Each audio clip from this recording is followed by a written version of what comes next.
Wasu tabbatattun bayanai waɗanda aka samu sun yi nuni da cewa shirin da Amurka da Isra'ila suka yi a yankin Isfahan na cikin ƙasar Iran bai yi nasara ba. Shugaban ƙasar Amurka Donald Trump da kansa ya fito ya yi wasu bayanai na barazana na rusa wurare na more rayuwar jama'a cikin ƙasar Iran da suka hada da wurare na cigon wutar lantarki, gadoji da sauransu. Wannan sakamako ne na wargajewar shirin su a Isfahan. Tabbas wannan yana ɗaya daga cikin abubuwa waɗanda Amurka ta shirya wanda bata samu nasara ba. Bisa bayanai waɗanda aka samu a wannan yunkuri, Amurka sun yi amfani da jirage na yaƙi a wasu yankuna na cikin ƙasar Iran ɗin a Isfahan domin aiwatar da wani shiri. An yi amfani da jirage irin su Thunderbolt 2 da kuma Black Hawk. Sannan kuma bayanai da aka samu sun tabbatar da cewa an aiwatar da wannan ne da jijjifin safiya a ƙarƙashin jagorancin shugaban ƙasar Amurka Donald Trump a wani shiri da aka tsara a cikin fadar White House. Tabbas wannan shiri ya nuna cewa manufar Amurka ba ita ce tseratar da sojan da yake tuka jirgin F-15 ba wanda ya faɗo a cikin ƙasar Iran kamar yadda Donald Trump ya bayyana. Kuma wannan ya zo ne a cikin wani bincike wanda tashar Press TV da gudanar kuma ta gano abin da ya faru.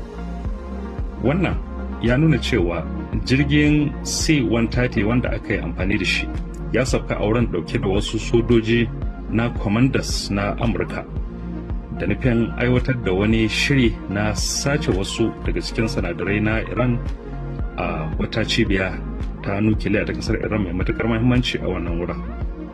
Tashar Press TV ta gano cewa wannan manufa ita ce aiwatar da wannan shiri wanda aka tsara daga fadar White House.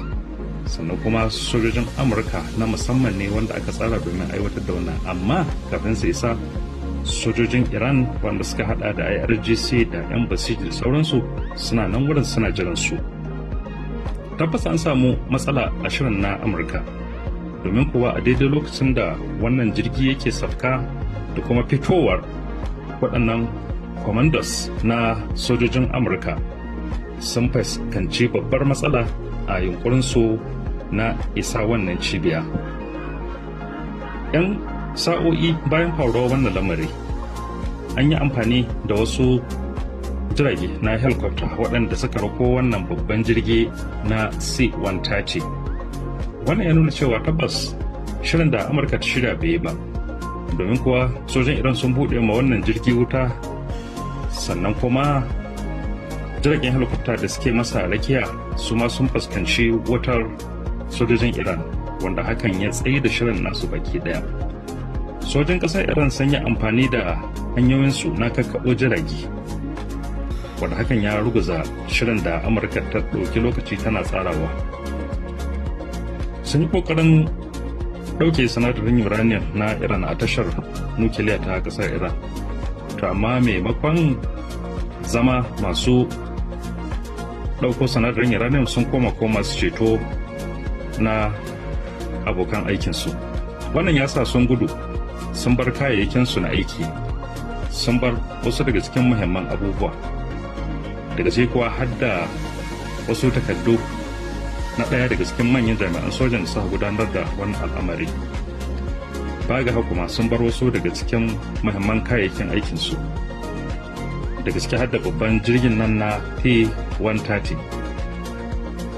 Gudun suke da wuya sai ga wasu jiragen yakin na Amurka sun zo sun buɗe wuta suna su koba mabamai, sannan kuma suka rusa wannan babban jirgi domin kada sojan Iran su isa wurin shi su samu asirrai na Amurka waɗanda suke cikin wannan jirgi, da ma wasu daga cikin helikoptoci waɗanda suke tare da wannan jirgi. Dukkaninsu an rusa su a cikin 'yan dakikoki.